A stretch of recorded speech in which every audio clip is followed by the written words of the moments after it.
예, 안녕하십니까. 승규관대학교 임용도입니다.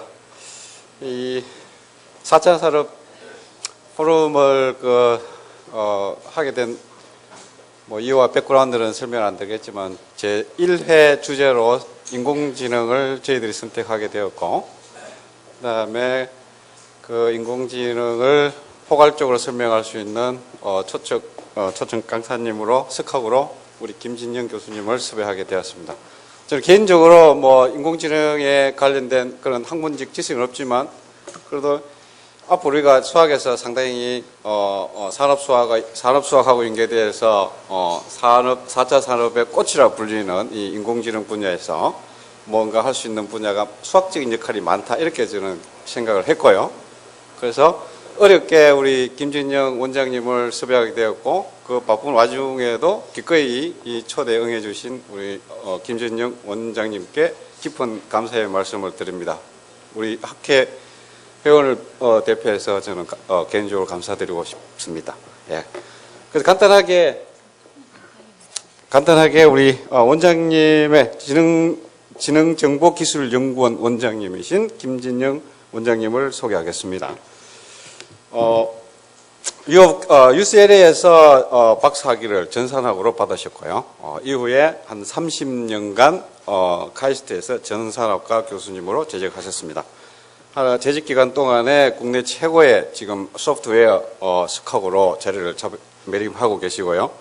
그동안에 인공지능 개발의 필요성을 선생님이 역설하여 오셨고, 그 다음에 인공지능 분야의 인재 양성하고, 그 다음에 소프트웨어 분야의 교육체계 시스템을 주도적으로 디벨롭 해 오셨고, 그리고 소프트웨어 산업 분야의 대중화, 이거를 해오시는 장본입니다. 그래서 현재는 작년 7월 달까지 소프트웨어 정책연구소 사장님으로 계시다가 작년 7월 이후에 현재 지능정보기술연구원 원장님으로 임하고 계시고, 지금까지 주식회사 앱센터 이사장님, 그리고 공공데이터 전략위원회 공동위원장님, 그 다음에 정보통신전략위원회 민관위원 등 퇴임 이후에도 엄청난 활동을 하고 계시는 걸로 알고 있습니다.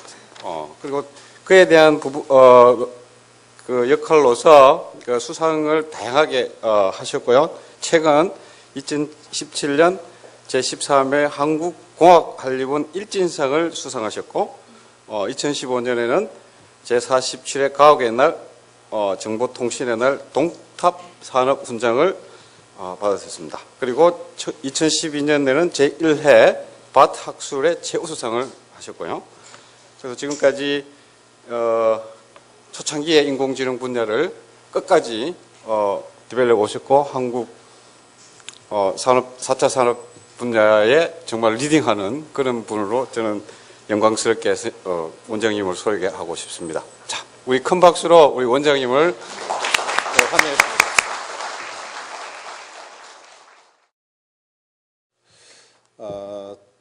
우선 인공지능 시대가 왔다라는 걸 좀 말씀드리고 싶은데, 여러분 작년에 이맘때 그 알파고가 그 이세돌 씨 이기는 거 보고 많이들 충격을 받으셨죠. 근데 그 알파고보다 더 어려운 게임이 포카죠. 포카는 배경을 다 알지 못한 상태에서 의사결정해야 되는 거기 때문에 decision making under uncertainty 이런 식의 얘기니까 훨씬 더 어려운 문제라는 거 여러분 다 잘 아실 겁니다. 그런 거에서도 굉장히 잘합니다. 속임수 같은 것도 인공지능이 다 잘하고요.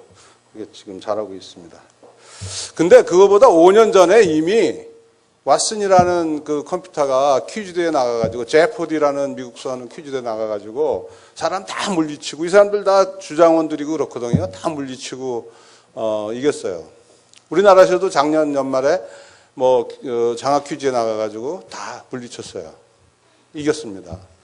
그러니까 이런 식의 것들이 훨씬 더 저는 충격적인 사건이었는데, 2011년에 대한민국에서는 일절 얘기 없었습니다.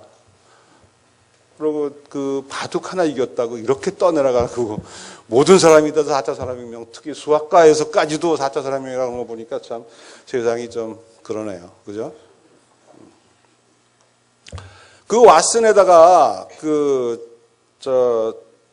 그 의학 지식을 집어넣습니다. 그래가지고 폐암 진단하는데 투입하니까 뭐 90%의 정확도, 사람은 50%밖에 못한다. 뭐 이런 얘기들을 하고 있어요. 그러니까 이런 식으로 하다 보면은 뭐 이제 의사를 웬만하면 다 알고리즘으로 대체될 수 있는 게 아닌가 이렇게 생각들을 하고 있습니다.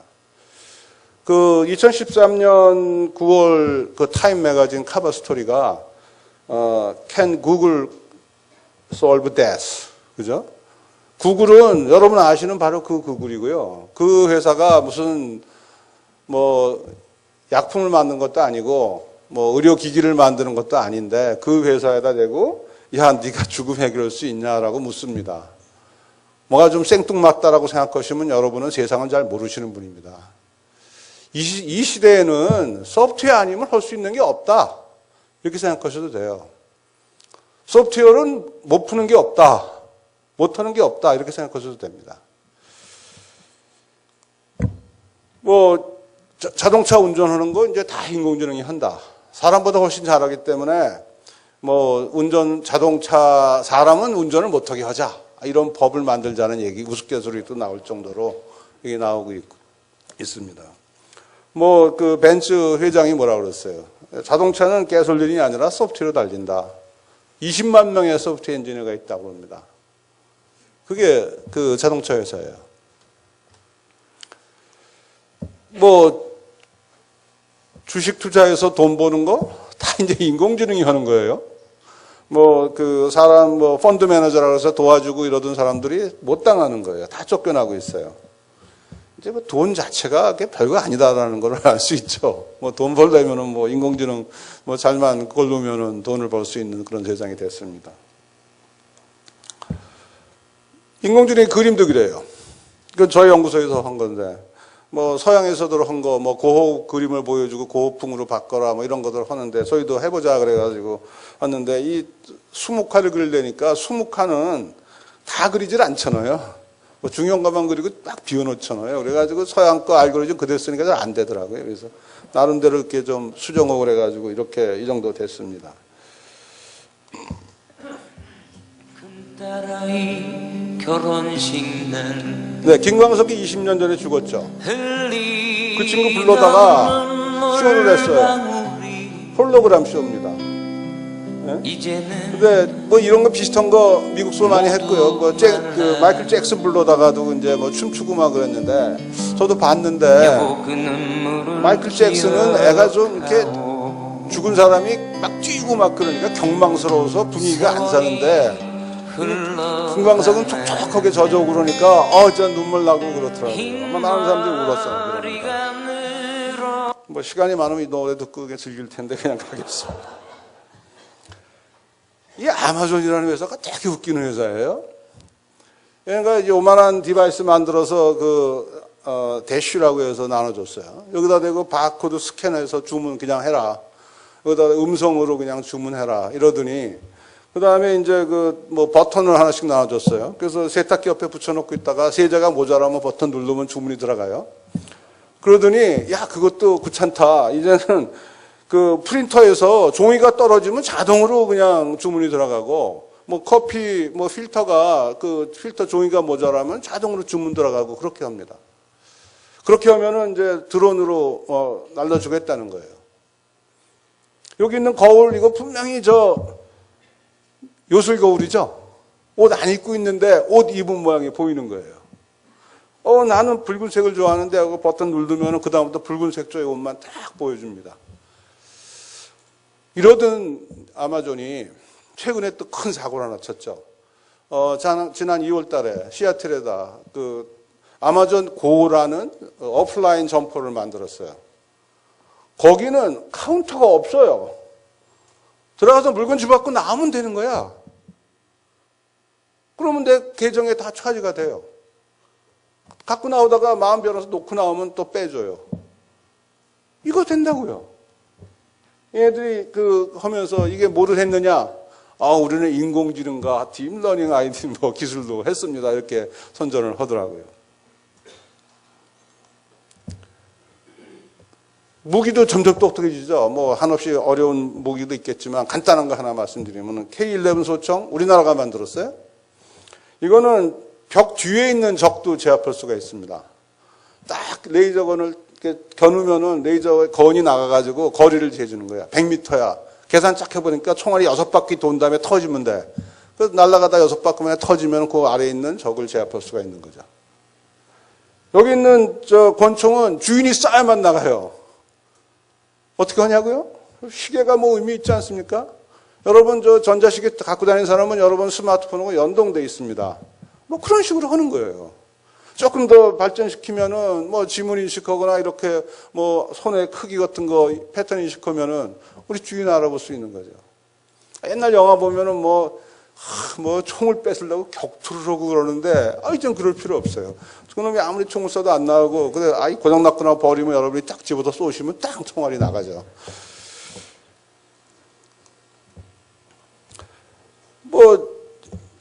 인공지능 로봇 점점 실용화돼서 이제 뭐 엄청난 일들을 하고 있습니다. 카이스트에서 만든 휴버라는 로봇이 대회 나가서 1등 했다 그러고요. 여기 사람처럼 다니는 거, 여러 가지 그런 것들이 많이 있습니다.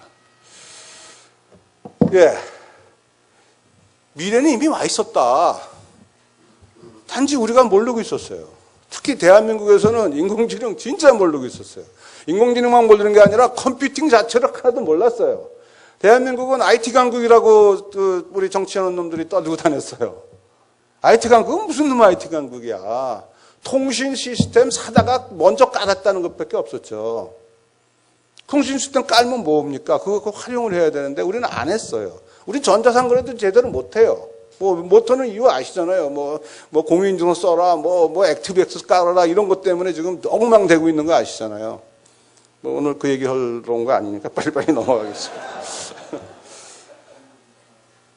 저는, 제가 이제 카이스트 은퇴하면서, 다행히 어떻게 정부에 있는 사람들하고 좀 연이 닿아서 소프트웨어 정책연구소를 설립해서 제가 초대 소장을 했습니다.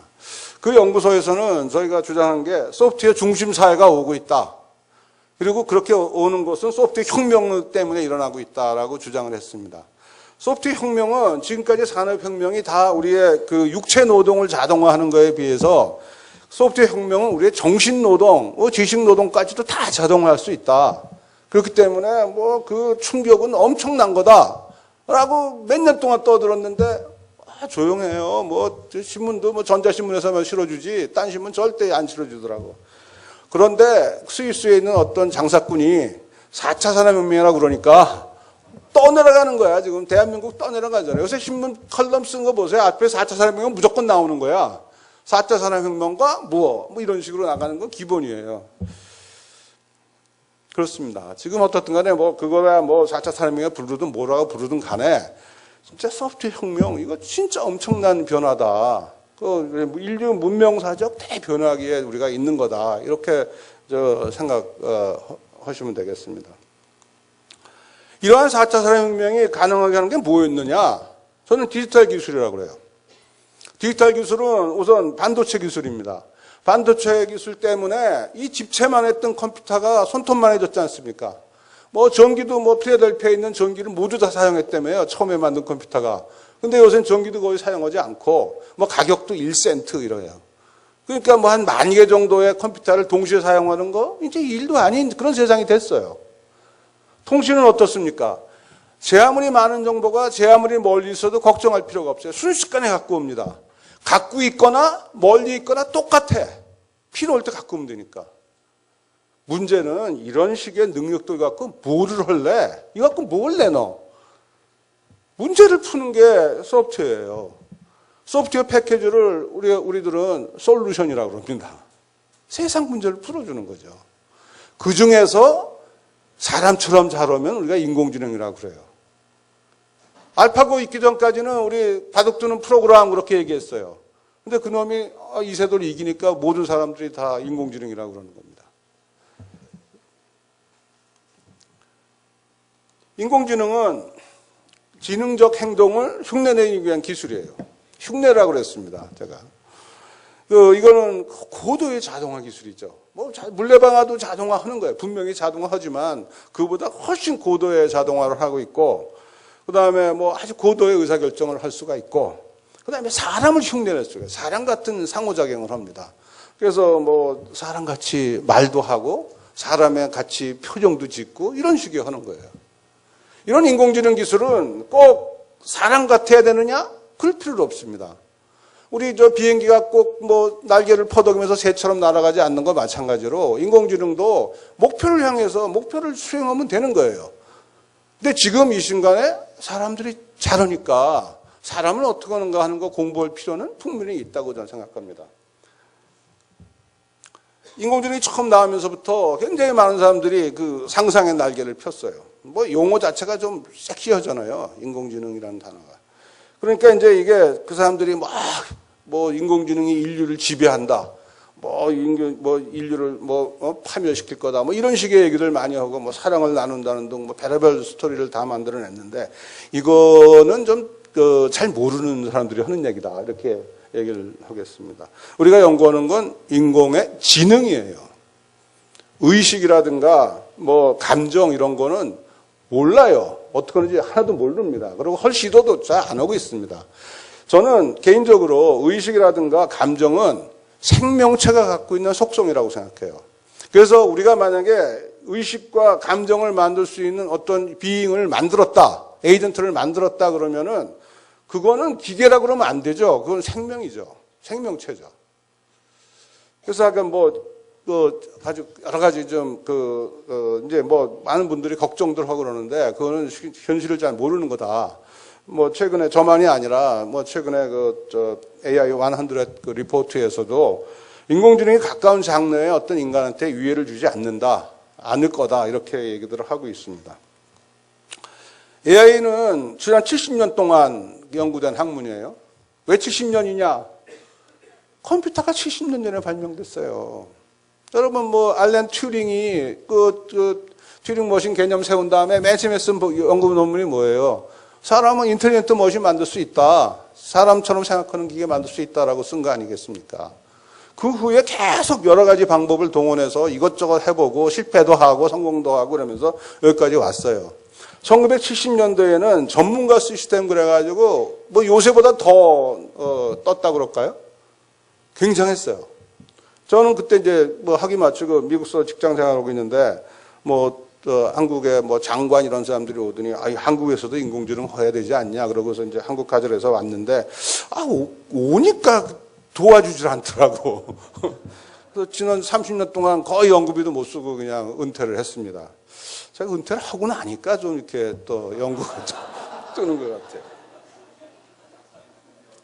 이것은 어떤 특정 기술 하나를 얘기하는 게 아닙니다.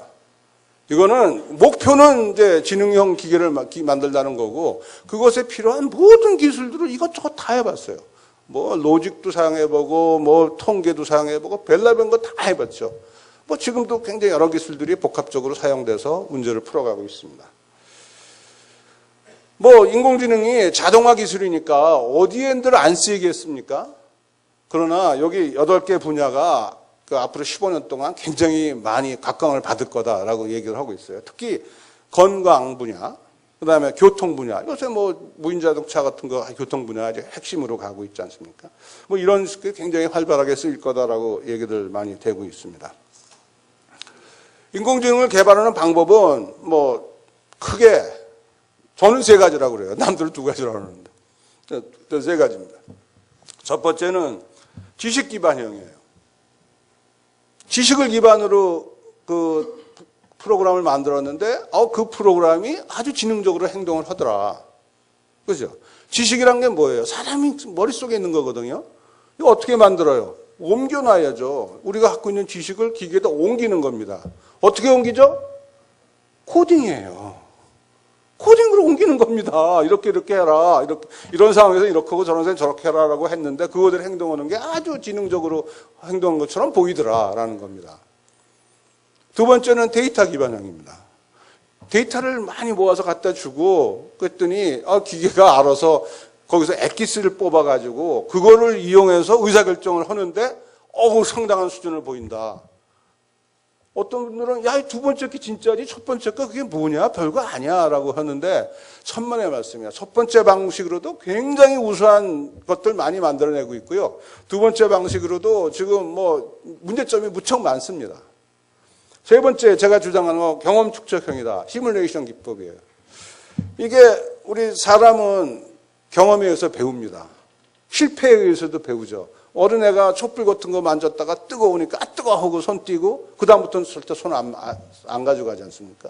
이런 거를 이제 컴퓨터가 흉내 내보려고 하는 겁니다. 지식 기반형 AI 시스템의 가장 성공 사례는 전문가 시스템이에요. 1970년, 80년대. 거기 때는 그 지식을 룰로 표현했습니다. if then, 뭐 이거예요. if 뭐면은 컨디션 이러면 뭐 then 뭐 어떤 액션 해라 이런 식으로 표현했어요. 그러니까 이게 너무 단순하니까 복잡한 문제를 풀 수가 없었어요. 그러나 이것이 갖고 있는 너무 좋은 장점이 있습니다. 그게 설명 기능이에요. 의사가 그 프로그램에 의해서 약을 주거든요. 그러면은 묻는 거예요. 내가 왜 이 약을 먹어야 됩니까? 그러면은 야, 너는 감기라서 그래. 내가 왜 감기예요? 너 막 콧물 흘리고 땀나고 그러니까 너는 감기야. 이렇게 얘기할 수 있는 프로그램이 전문가 시스템입니다. 이런 기능 지금 프로그램 그런 역할들 못 해요. 근데 예전에 이제 80년대 해서 단순한 문제들은 그렇게 풀었습니다. 요새는 그 지능형 어시스턴트라는 그런 얘기를 해서 뭐 자연 언어나 이런 거를 써서 자연스럽게 어떤 깊은 지식을 서로 대화하는 이런 것들의 연구를 많이 하고 있습니다. 그런데 뭐 넓은 영역에서 모든 거나 다 할 수 있는 거는 그건 우리의 이상이고 꿈이고 실제로는 굉장히 좁은 영역밖에 할 수가 없어요. 그러니까 무슨 특정한 법에 관한 자문을 해주는 AI 러이어, 특정 과목의 조교 역할을 해주는 AI 티칭 어시스턴트, 그 다음에 뭐 펀드 매니저, 뭐 이런 식의 걸로 뭐 지금 하고 있습니다. 궁극적인 우리의 목표는 인생의 동반자를 만드는 거예요. 그 뭐 스마트폰 맨날 갖고 다니시잖아요. 그러니까 이놈이 나에 대해서 배우는 거야. 우리 주인은 성격이 급하구나. 매운 것도 잘 먹는구나. 뭐 친구는 누가 있고 뭐 오늘 스케줄도 다 알고 뭐 그런 거예요. 그래서 내가 오늘 점심 어디서 먹을까? 그럼 물으면은 뭐 어디 가서 칼국수 드세요? 당신 좋아하는 칼국수 거기 가서 드세요. 이런 얘기하는 뭐 그런 정도의 이제 그 동반자를 우리가 목표로 하고 있는 거죠. 이거를 전 세계 모든 회사가 다 달겨들어서 하고자 합니다. 뭐 애플, 구글, 마이크로소프트 다들 하죠. 우리 삼성도 뭐 하고 있고 최근에 갤럭시 8이라는 핸드폰에 빅스비라는 그 시스템이 나와 있습니다. 근데 뭐 수준이 다들 형편없어요. 뭐 여러분 아마존에서 하는 엘락사 그거 한번 사서 한번 써보시면은 맨날 시애틀 시간하고 시애틀 뉴스만 해주는 그런 상황입니다. 궁극적으로는 저희는 영화 허에 나오는 것 같은 그런 식의 거를 이제 꿈꾸고 있습니다. 기계학습이에요. 기계학습은 데이터를 기반으로 뭐 알아서 그 아주 엑기스를 뽑아내는 근본 건데 이거는 1940년대 그 신경세포 연구에서 신경세포가 이렇게 생겼다고 돼 있고 그걸 수학적 모델을 만들었어요. 여러분 아주 간단한 모델이에요. 입력이 들어오면 가중치 곱해가지고 그걸 다 더해라. 그래가지고 그거를 non-linear thresholding을 해라. 라는 겁니다. 여러분 수학 하시면 너무 잘 아시겠죠. 그래가지고 나온 그게 하나의 뉴런이고 그것들을 이제 연결해서 신경망을 만들어요. 1950년도에 단층 신경망은 어떻게 훈련시키고 뭐 이거의 성능이 뭐고 이런 거 다 알려졌어요. 근데 단층 신경망은 정말 할 수 있는 게 별거 없어요. 뭐 XOR 문제도 못 풀어요. 근데 그걸 갖다가 이제 2층 신경망을 만들면 웬만한 문제는 다 풉니다. 그리고 학습 알고리즘도 뭐 2층 신경망을 백프로파게이션 뭐 그래가지고 뭐 새로운 그 1980년도에 발명이 알려졌죠. 그래서 이제 많은 분들이 이제 그쪽에 연구를 했습니다. 저는 1985년도에 카이스트에 부임했습니다. 그러니까 제가 있었던 대부분의 그 학교에서 생활했던 기간이 저는 2층 신경망으로 연구했던 사람이에요. 제가 박사를 30명을 배출시켰는데 그중에 한 15명 정도는 2층 신경망으로 박사학위를 받았습니다. 그리고 제가 이제 은퇴가 가까워서 공부 안 할 쯤 된 그때 2006년, 7년, 2010년쯤에 딥러닝 알고리즘이 나타났어요. 근데 그거는 고층신경망으로 가면은 어려운 문제도 풀 수 있다라는 건 알지만 학습을 시키는 방법을, 효과적인 방법을 잘 몰랐어요. 그래서 못했는데 그거에 대한 그 딥러닝 알고리즘이 여러 가지가 이제 나왔던 겁니다. 신경망에서 학습이란 게 뭐냐면 가중치를 바꾸는 거예요. 가중치를 조정해서 우리 원하는 데이터 형태로 끌고 가는 거고요. 그래서 갖고 있는 모든 훈련 데이터에 적응할 수 있는 그 가중치 셋을 구하는 게 그 문제죠. 여러분 수학하셨다니까 잘하시겠지. 그래서 그거를 총 오류 값을 그렇죠. 총 오류 값은 각각 오류의 합이죠. 근데 그거를 이제 스퀘어해서 미니마이즈 하기 위해서 이렇게 이런 총 오류 값을 정의하고 이거를 이제 가장 그 오류를 줄이는 방향으로 가중치를 반복적으로 바꿔가면 되는 거 아니겠습니까? 그래서 이런 건데 이게 잘 이제 안 되더라. 여러 가지 문제점이 생기고 이런 식의 방법론이 기본적으로 잘 이제 문제에 따라서 잘 되기도 하고 안 되기도 하고 이런 식의 문제점이 많지 않습니까? 그래서 그거를 좀 더 잘 되게 하기 위한 방법으로 알려진 것이 딥러닝이다. 최근에 이제 그런 것이 많이 알려졌는데 상당히 잘해요. 그래서 자세한 얘기는 이제 여러분 집에 가시면 공부하시면 더 저보다 금방 빨리 배우실 거고요. 그래서 이런 그 데이터 드리븐으로 한 것의 성공 사례가 굉장히 많습니다. 그 음성 인식이 보통 2층 신경망으로 한 85% 맞추면은 이게 할 수 있는 최상인가 보다 이렇게 생각했는데 딥러닝으로 하니까 95%로 금방 올라가질 않나. 그 다음에 이미지 넷이라고 그래가지고 그 이미지 보고 이게 토끼입니까? 호랑이입니까? 이런 거 맞추는 대회 하는데 보통 30% 40% 맞췄어요. 2010년 정도에. 근데 요즘에는 이제 98%까지 막 올라갑니다. 그러니까 이제 음성 및 신호 처리에선 완전히 사람을 능가하는 게 아닌가. 얼굴 인식이 숫자가 99.96 이런 식으로 나오니까 이제는 완전히 다 했다라고 생각하시면 되고요. 이 아래에 있는 그 야구방망이 들고 있는 그림은 이런 사진을 보여주면은 이거에 디스크립션을 만들어줍니다. 영어 디스크립션을. 이 그림을 보여주면은, 검정 셔츠 입은 애가 기타 치고 있네라는 말을 만들어줍니다. 이거를 조합해서 뭘 만들죠? 영화를 보여주면 이 영화 뭐 해가는 거냐고 말하라 그러면 인공지능이 얘기한다니까요? 그것들을 하고 있어요. 컨테스트 합니다. 더 놀라운 사실은 아무것도 안 가르쳐주고 유튜브만 3일 동안 계속 보여줬더니 고양이를 발견해내는 거예요. 고양이만 나타내면 고양이 나타났어요. 고양이 나타나서 얘기를 하는 겁니다. 굉장히 놀라운 거죠, 이거는. 어떻게 해라. 고양이가 어떻게 생겼다는 가르친 적 한 번도 없고, 그 유튜브만 계속 보여주면은, 이게 소위 말해서 unsupervised learning을 해서 고양이들을 묶어서 고양이를 나타낼 수 있는 그런 거를 이제 개념을 배우더라는 겁니다. 요새 뭐냐면 이런 것들을 해요. 흑백 사진 보여주고 야, 이 칼라로 바꿔라. 이 문제 수학적으로 풀 수 있는 거 아니죠. 거꾸로는 가지만 이렇게는 갈 수가 없는 건데 합니다. 심지어는 모네 그림 보여주고 야, 모네가 이 그림을 그리는 실제 환경이 어땠겠느냐. 그 사진으로 보여주라 하면 옆에 있는 그 그림 만들어낸 거예요. 이 사진을. 재밌죠? 약간 별의별 일들을 다들 하고 있습니다. 이것을 이제 실용적으로 쓰죠. 이게 올 연초에 다보스 포럼에 그 구글의 그 에릭 스미츠가 와서 한 얘기인데 이게 이 프로그램을 만든 애들이 쟤네들이에요. 그 딥러닝 만든 애들이에요. 걔네들이 이 작업을 하고 있어요. 안과 들여다보고, 현미경 들여다보고, 이게, 무슨 병이다라고 지적해 주는데, 사람 의사는 83% 했는데, 딥러닝으로 훈련시킨 게 89% 하더라. 이런 식의, 얘기가 나오고 있습니다. 이제는 정말 그 전문가 순환의 시대가 아닌가 합니다. 그냥 감에 의해서, 경험에 의해서, 이런 식의 거는 이제 세상이 아닌 것 같아요. 이런 시스템의 한계도 있습니다. 우선 가베지가 들어가면 가베지가 나오거든요.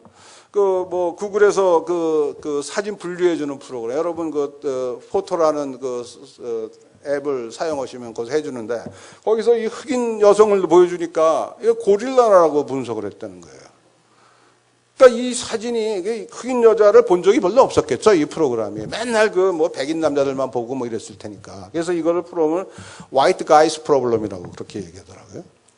또 그 범죄 예측 AI 프로그램이 있어요. 그러니까 이 사진 보여주고 뭐 이 친구의 자라난 배경 같은 거 얘기하면 얘가 이번에 이제 범죄 저질렀는데 이거 풀어주면 이놈 또 범죄할 거다. 이런 걸 예측하는가 봐요. 그래가지고 어떤 조치를 취하려고 그러는데 이게 완전히 그 레이셜 바이어스야.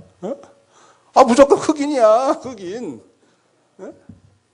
뭐 여기 여권 자동 발급기는 이런 거예요. 그 신장을 접어놓고 이제 그 앞에가 사진 딱 찍으면 여권이 발급이 쫙 되는 건데 거기에 뭐라고 써 있냐면 눈을 감으시면 안 됩니다. 동양인이 아무리 눈을 크게 떠도 계속 눈 뜨라 그러고 안 해주는 거야. 예. 그래서 이런 시스템이니까 블랙박스예요. 왜 되는지, 왜 이런 결정을 했는지는 몰라요. 여러분 이런 시스템 갖고 여러분 목숨을 맡기시겠어요? 뭐 그림 그리는 건 좋아. 뭐 피카소 그림처럼 비슷하게 그렸는데 뭐 좀 이상해도 그만이지만 여러분 목숨을 맡기는데 이거 맡기시겠어요? 어디까지 할 수 있는지 설명도 못하고 이렇습니다. 이게 한계예요. 그 다음에 내가 알고 있는 거를 요거 그대로 해라라고 가르쳐주기 없어요. 코딩은 굉장히 쉽잖아요. 알고 있는 거 그대로 하게 하는 거. 그거를 지금 괜히 쉽지가 않고 그 다음에 컴퓨테이션이 너무 많이 들어가. 뭐 그냥 엄청난 컴퓨터. 그러니까 지금 이런 쪽에 할 수 있는 거는 대학 교수들이 대학에서 못해요. 컴퓨터가 없으니까. 그러니까 다 기업으로 나가죠. 구글로 가고 페이스북 가고 뭐 아마존으로 가고 다 옮겨 나가고 있습니다. 그리고 뭐 여러 가지 이제 사람이 잘하는 게 아직도 잘하는 게 굉장히 많은데 뭐 이런 거를 지금 기계는 그런 식으로 하지는 않는 것 같으니까 좀 더 이제 많은 공부를 해야 되는 게 아닌가 생각을 하고 있습니다. 예, 강화학습에 관한 건데 아까 경험에 의한 거. 이거 아타리 게임을 한 100개 훈련시키니까 사람보다 못해요. 한 200개 시키니까 웬만한 사람처럼 하고 이거 공을 쳐내서 위에 천장 깨트리는 게임이거든요. 한 400개 정도 하면 웬만한 애들처럼 하고 한 600개 하니까 이게 아주 새로운 전략을 이놈이 발견해내는 거야. 이 구멍을 뚫어가지고 그 위에 천장으로 집어넣어서 위에서부터 부셔나오는 전략을 구사하는 것을 구현을 허드라는 겁니다. 이런 거는 진짜 창의력 있게 하는 거죠, 기계가. 그래서 나중에 뭐 토론할 시간에 저도 참여하겠습니다만 전 창조라는 게 과연 있을 수가 있는 거냐. 근데 인공지능이 뭐 웬만한 사람 하는 건 다 조차합니다. 인공지능은 여러 기술을 합쳐서 성과를 창출하거든요. 그럼 우리가 바둑, 알파고 어떻게 했는가 잠깐 보시죠. 뭐 인공지능에서 대표적인 과목 아이템입니다. 뭐 처음에 놓을 때 뭐 100판에다 놓으면은 361가지가 있을 거고 그다음에 그 100에 놓으려면은 뭐 360가지 이렇게 하면 경우의 수가 기하급수적으로 늘어나죠. 그래서 뭐 어떤 사람이 계산했는 모양인데 10에 360승이래요. 작년분에 기자들이 얘기하는데 뭐 전 우주에 있는 뭐 원자 수보다 더 가지수가 많다 이렇게 얘기를 했어요. 근데 이렇게 많은 거를 다 들여다보고 의사결정하면 얼마나 시간이 많이 걸리겠습니까? 그러니까 어떡하냐? 조금만 보고 결정하는 거예요. 인공지능의 기술은 조금만 보고 아주 높은 퀄리티의 의사결정을 할 수 있다는 겁니다. 그래서 뭐 여러 가지 뭐 증명도 하고 막 그러지 않습니까? 그래서 여러분 좋아하시는 거지만. 그래서 아까 어떻든 간에 조금만 보고 의사결정합니다. 그러니까 폭도 줄이고 깊이도 줄이고 그래가지고 그것만 보고 의사결정했는데 아주 하이 퀄리티의 디시전을 할 수 있다는 게 기술이죠. 그게 인공지능의 기술이죠. 알파고는 알파고 이전에 이미 그 아마추어 5단 실력이었고요. 그거는 이미 다 공개 소프트웨어로 다들 공유를 했었습니다. 그리고 거기에 이제 이 딥마인드 애들이 학습 기능을 집어넣습니다. 처음에 최초로 집어넣은 건데 뭘 했냐면은 기보로부터 고수들이 어떻게 두드러하는 걸 배웠어요. 별거 아니죠. 보였다는 거 표현 말이 배웠다 그랬지만 그냥 통계적 처리한 거예요. 10번 중에 6번 여기다 놓는구나. 그 정도 이제 갖고 의사결정한 거고. 그다음에 판세를 보고 승리 가능성을 판단해. 이 경우를 거쳐서 다 끝까지 가면 이기나 지나 뭐 100번 중에서 60번이 이기면 0.6 이렇게 하는 거죠. 이렇게 확률적 그 생각을 하기 때문에 지난번 알파고하고 이세돌을 할 때 한 번은 졌어요. 당연히 지죠. 확률 게임이니까 질 수 있는 거죠. 뭐 아마 80% 이겼으면 뭐 잘한 거죠. 그런 식의 게임을 되고 있는 거고요. 이런 그 데이터를 어디서 구했느냐? 기보에서 16만 대국의 기보를 인터넷에서 사와서 썼다는 겁니다. 그러니까 결국 데이터는 그 데이터 힘에서 나왔다. 이렇게 생각할 수 있고요. 더 재미난 거는 증강학습입니다. 이 컴퓨터끼리 이제 게임을 하게 만들어가지고 거기서 나온 좋은 수를 배우는 거예요. 근데 얼마 3천만 번인가 하루에 3천만 번을 두게 할 수 있대요. 그렇죠? 한없이 두게 해가지고 거기서 이기고 지는 놈 나오니까 그 이긴 수를 다 배우는 겁니다. 아, 이런 식으로 그 배우는데 사람이 어떻게 이기겠어요?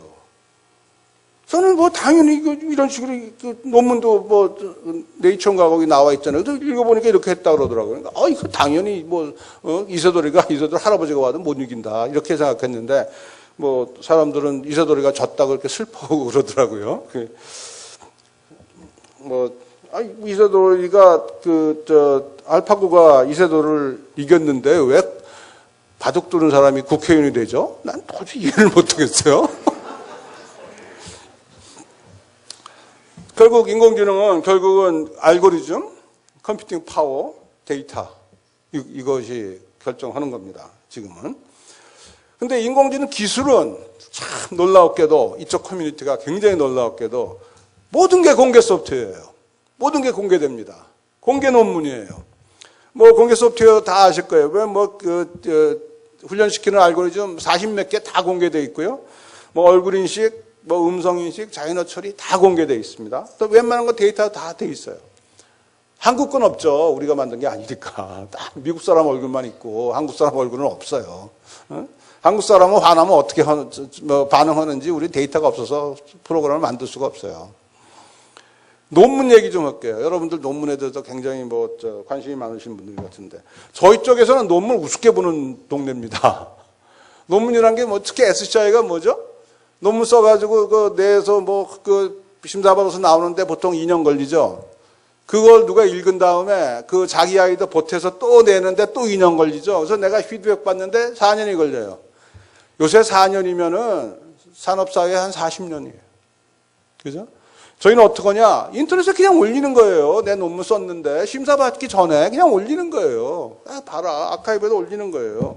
거기에다 소스코드도 올려주고 데이터도 올려줍니다. 그럼 내가 받아서 그냥 해보면 되지. 무슨 심사위원이 심사해주면 좀 납니까? 돌려봐서 나오면 되는 거지. 저희 연구소에서 3월 30일 날 버클리에서 나온 논문을 읽어서 4월 2일 날 돌리고 4월 7일 날 우리가 저희 나름대로 이제 임프루브한 걸 갖다가 4월 7일 날 다시 올렸어요. 이제 빛의 속도로 이렇게 기술이 전파되는 이런 세상입니다.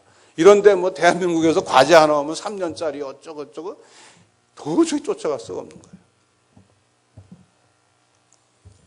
공개 소프트웨어는 진짜 이렇죠. 투명성이죠. 특히 AI에 대해서 불안해 하잖아요. 그러니까 봐라. 우리는 이렇게 만들었다. 이런 역할을 하는 소프트웨어다. 다 보여주고 있고요.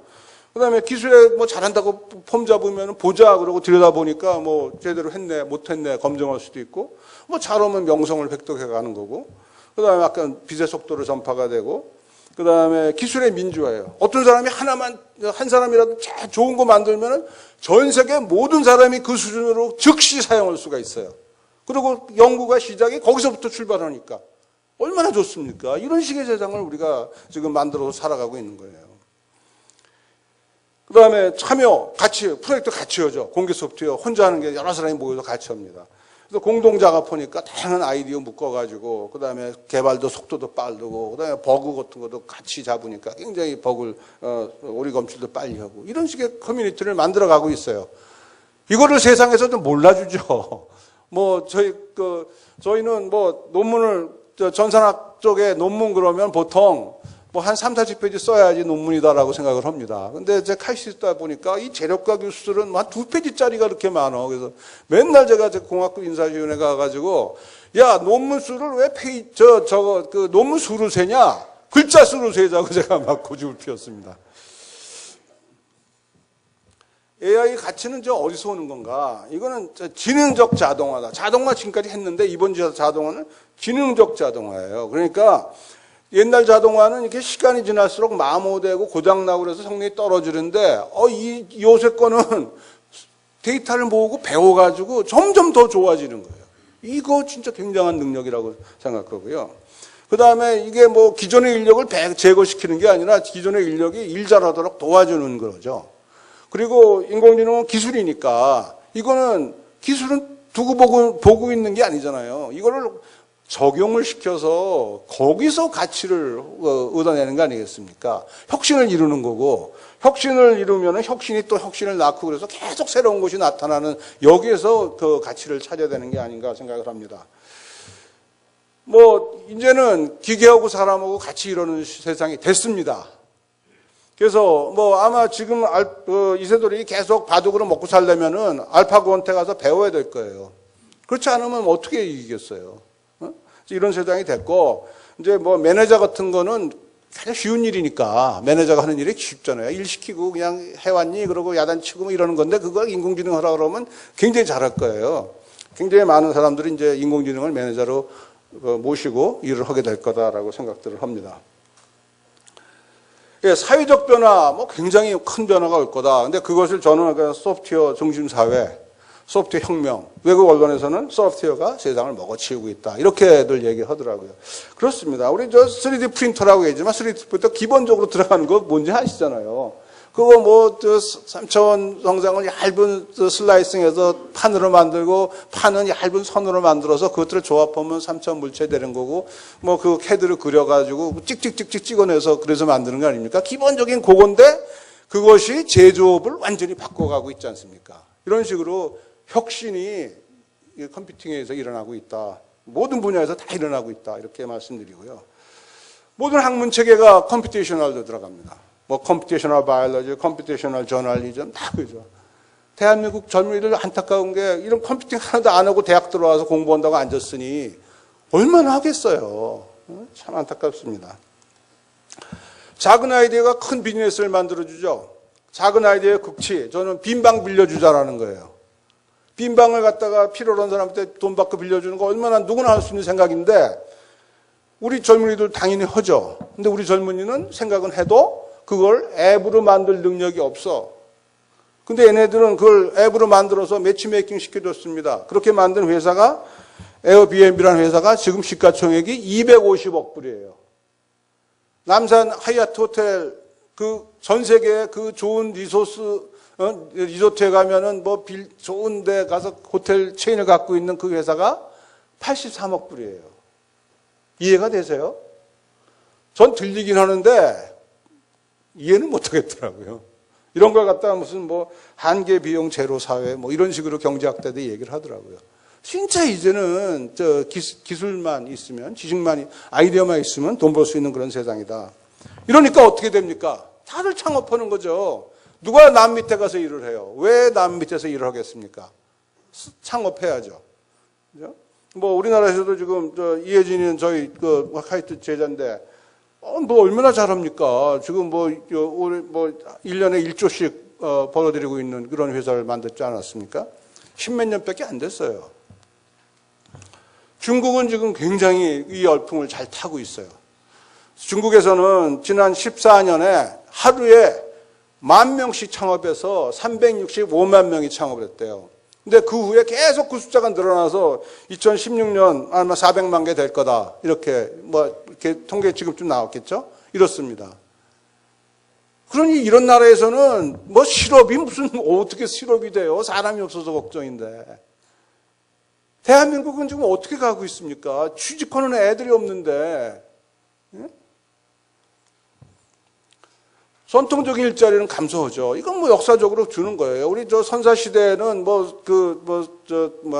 노루 하나 잡아야지 먹고 사니까 다 생존하니까 그냥 뭐 365일 24시간 계속 그냥 그 일을 했어요. 근데 농경사회로 들어와서는 뭐 겨울에는 일 안 하고 뭐 장해놓고 이렇게 살았다가 산업사회에 들어와서는 40시간으로 대부분 선진 국가들이 얘기하는데 일을 하는데 그 40시간을 왜 40시간을 뭐 하느님이 정해준 것도 아니고요.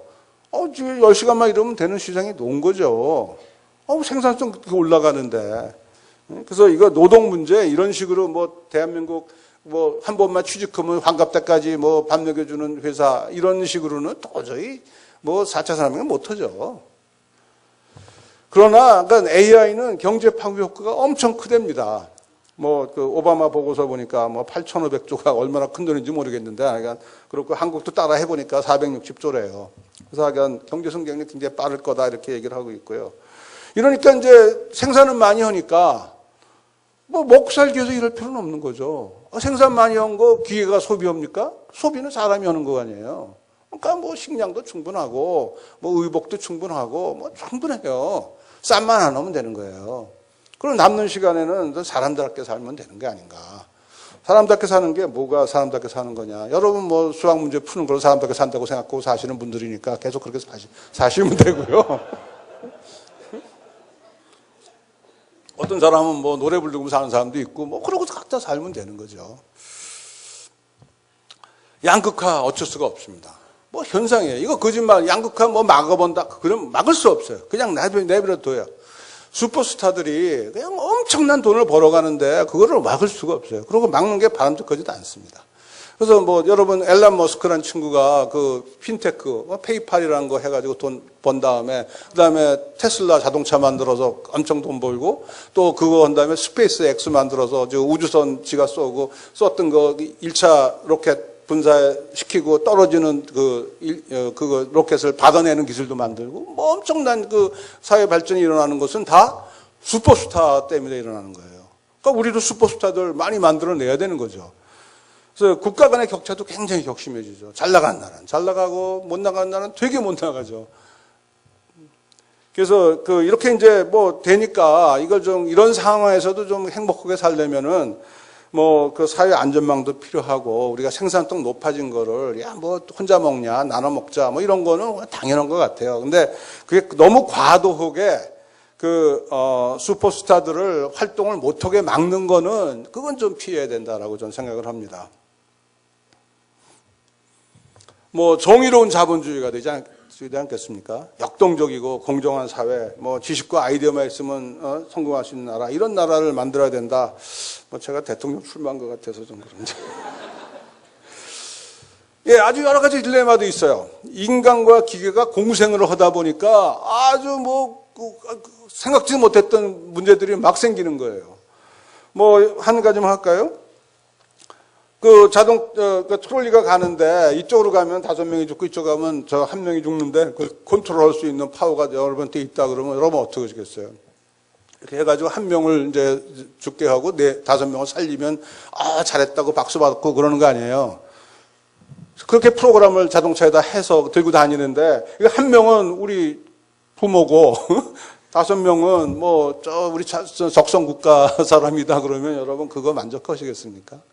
진짜 곤란한 문제들이 많을 거다 라고 생각하고 있고요. 뭐 여러 가지 그 법, 제도 이런 것들이 기계하고 같은 데서 같이 산다는 걸 생각하면은 아주 엄청난 변화들이 올 겁니다.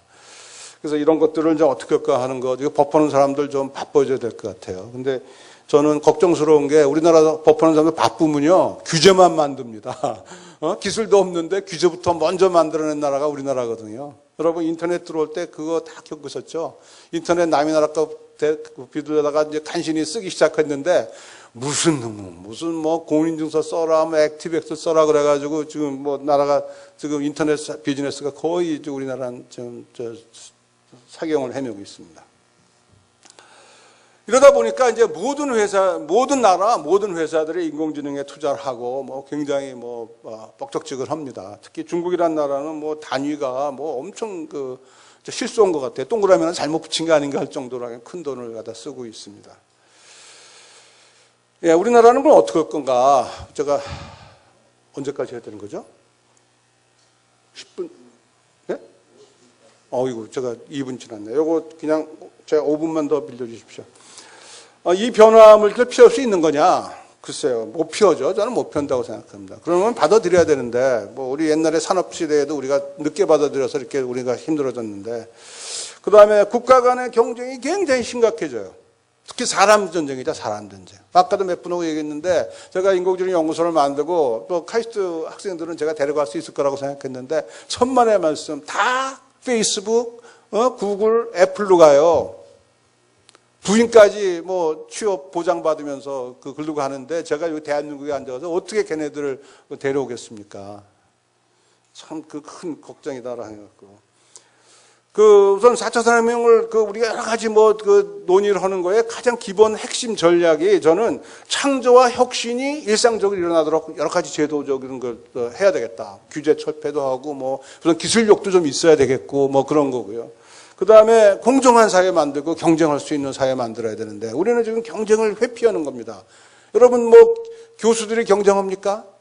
학생들만 경쟁시키지 교수들은 경쟁 안 해요. 선생님이 경쟁해요? 그 다음에 검찰이 경쟁해요?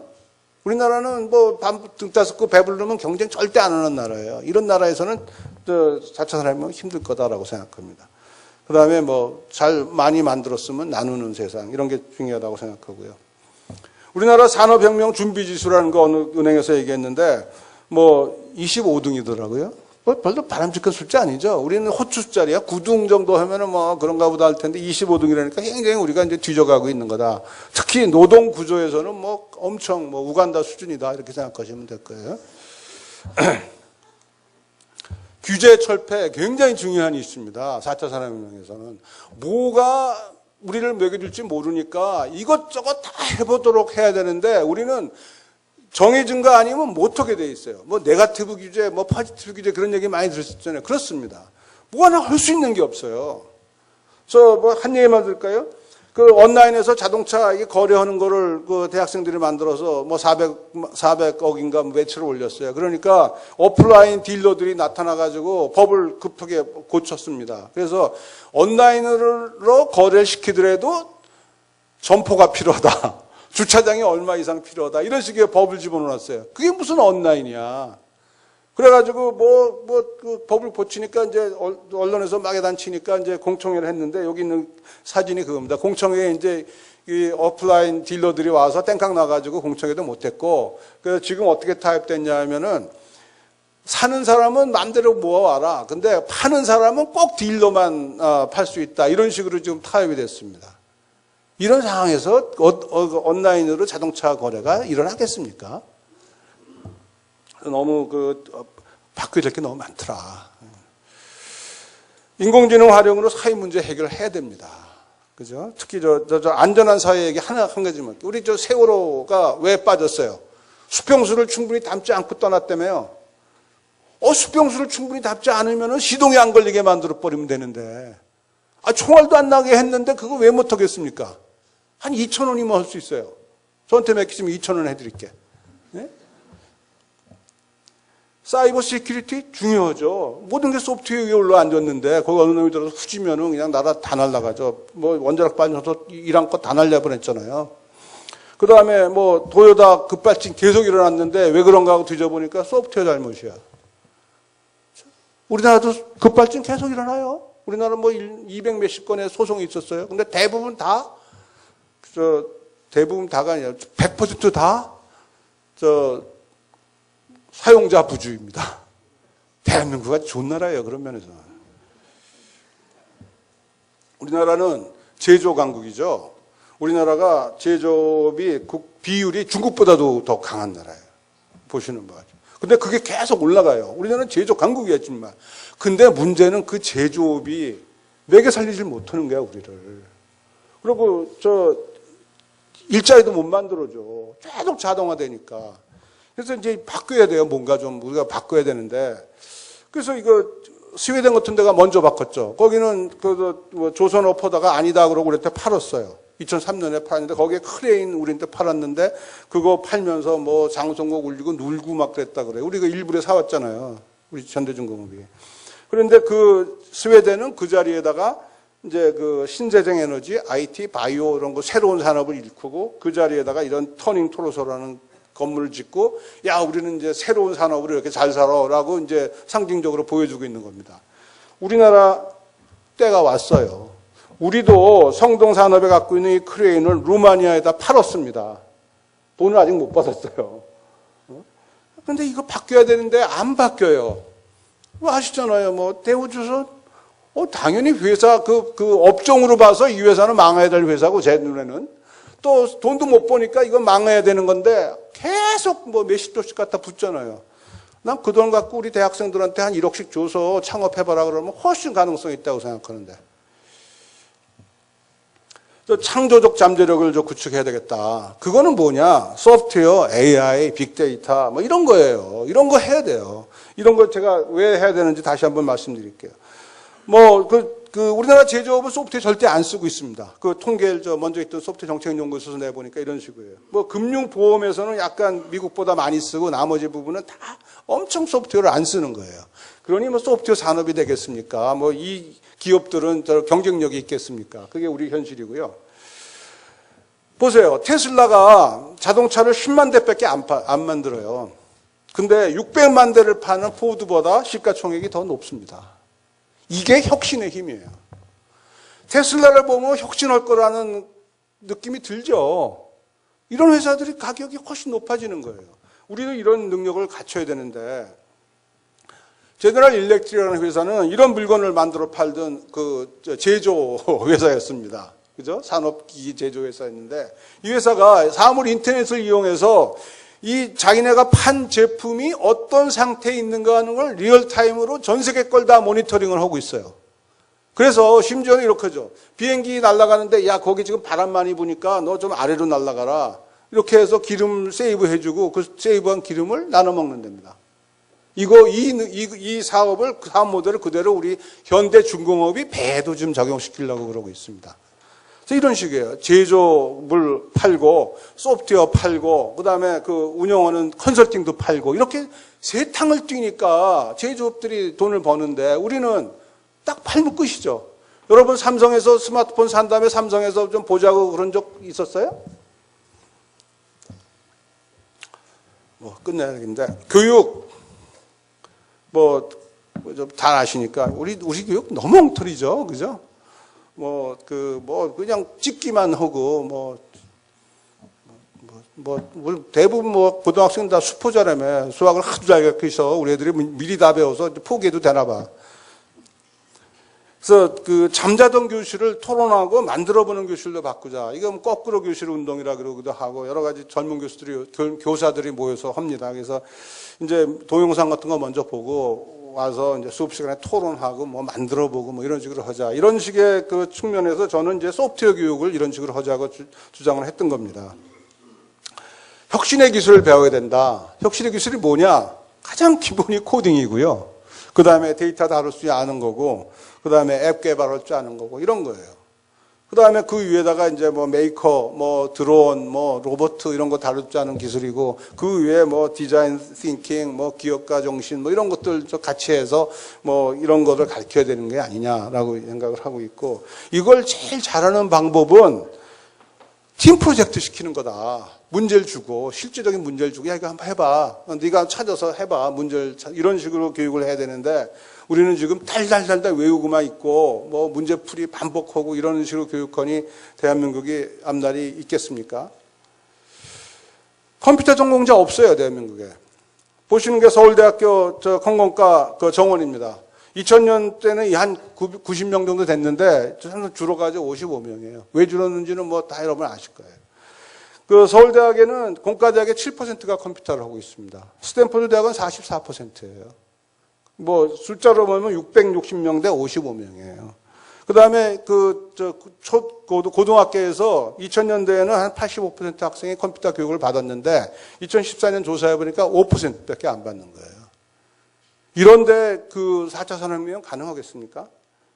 중국 사람 볼까요? 중국 사람은 2000년도에 소프트웨어 대학을 35개를 전국에다 만들었어요. 그래서 2만 명의 추가 정원을 만들어줬고요. 그러다 보니까 걔네들이 이제 졸업해도 지금 한창 활동하는 거예요. 딥러닝이란 말이 들어간 논문 수가 미국보다 더 많습니다. 2015년에. 이거 샌디에고 대학의 컴퓨터 사이언스 석사과정 253명 등록도 놀랍죠. 우리나라는 대학원 컴퓨터과 보통 20몇 명, 30명 정도 수준인데 253명도 놀라운데 그중에 반이 중국 사람이더라. 근데 인도 사람이고 일부 미국 사람 있고 아마 미국 사람도 아마 저 들여다보면은 차이니스 아메리칸이 또 반쯤 될 거예요. 그죠? 그리고 타이완 이것도 또 중국 놈 아니에요? 네, 원장님, 시간이. 네, 알겠습니다. 그래서 시간이 없어. 요걸로 이제 마무리되는데 소프트웨어 친화적 문화를 좀 확산했으면 좋겠다 생각합니다. 그 소프트웨어 친화적 문화는 개방, 공유, 참여 대표적인 거고요. 그다음에 매시업, 남의 것 갖다 쓰는 거예요. 창조는 맨 땅에서 안 일어납니다. 남의 것 갖다 쓰는 거 부끄러워할 필요 하나도 없어요. 그리고 점진적 개선 이런 거고요. 4차 산업혁명 우리한테 기회인가요?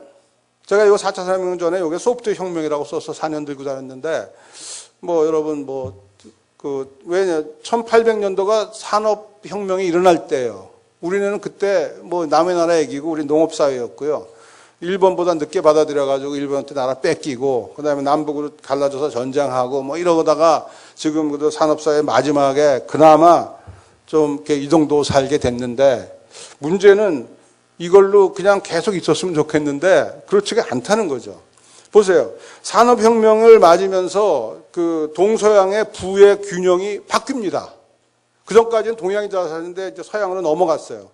그리고 이제 4차 산업혁명으로 넘어가는데 이제는 중국하고 미국이 앞서가요. 그러니까 이제 동서양 차원이 아니고 그중에서 잘하는 애들만 잘 살고 나머지는 다 바닥에 내려가는 이런 세상을 살아가는 것 같아요. 그래서 마지막으로 저는 이 변화에 작은 대응으로 과연 가능할까? 저 혁명적 대응이 필요하다고 생각합니다. 그러니까 아까 한 대로 컴퓨터과 학생 수적으니까 좀 더 늘고 주세요. 저 기획과 한 10% 줄여서 전산가를 주세요. 이런 차원 갖고는 안 되는 거예요.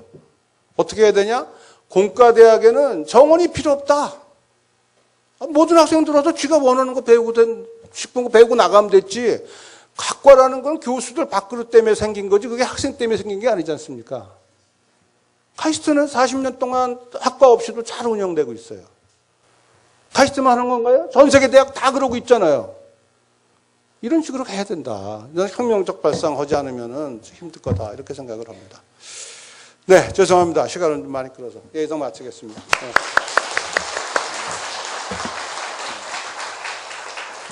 원장님께서 또 너무 열정적으로 강의해 주셨고 그리고 우리 이어지는 패널에도 참가를 하시겠답니다. 그래서 우리 산업수학하고 그다음에 4차 산업혁명의 수학의 어떤 역할 이런 거에 대해서 상당히 좋은 이야기를 계속 해드릴 것 같습니다. 한 번 더 우리 원장님께 큰 박수 부탁드립니다.